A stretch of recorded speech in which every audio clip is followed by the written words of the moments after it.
জনাব তারেক জিয়া, আপনি আপনার কর্মীদেরকে সামলান। এই লাগামহীন কর্মীদের কারণে আপনার অধপতন আসন্ন।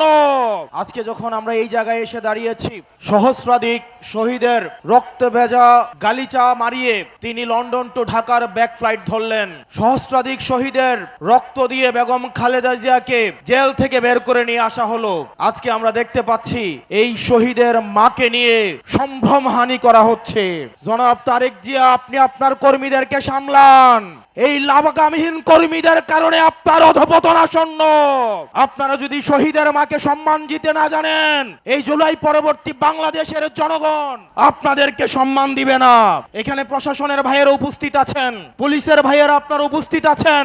আপনাদের দায়বদ্ধতা জনগণের কাছে, আপনাদের দায়বদ্ধতা গুলশানের কাছে নয়, আপনাদের দায়বদ্ধতা ধানমন্ডির কাছে নয়। অত্যন্ত পরিতাপের বিষয়, আজকে পুলিশ সদস্যরা এখানে যারা আছেন, আইন শৃঙ্খলা বাহিনী আপনারা যেখানে আছেন, অতীতে আপনাদেরকে ব্যবহার করে আপনাদের ঊর্ধ্বতন কর্মকর্তারা তাদের পদ পদবি বাগিয়ে নিয়েছিল, আপনাদেরকে ব্যবহার করেছে।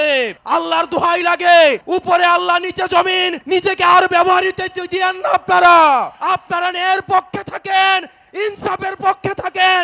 কোন রাজনৈতিক দল নয়, বাংলাদেশের জনগণ আপনাদের পক্ষে থাকবে।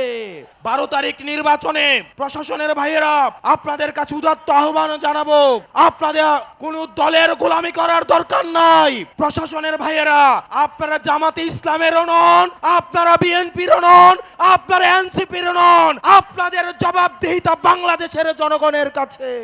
আজকে যদি আপনারা ভোট চুরি করে, লাইলাতুল ইলেকশন করে, দিনের ভোট রাতে করে, জনগণের ভোট চুরি করে আপনারা নির্দিষ্ট কোন দলকে ক্ষমতায় নিয়ে যান, আপনাদের সন্তানদের কাছে আপনারা দায়বদ্ধ থাকবেন।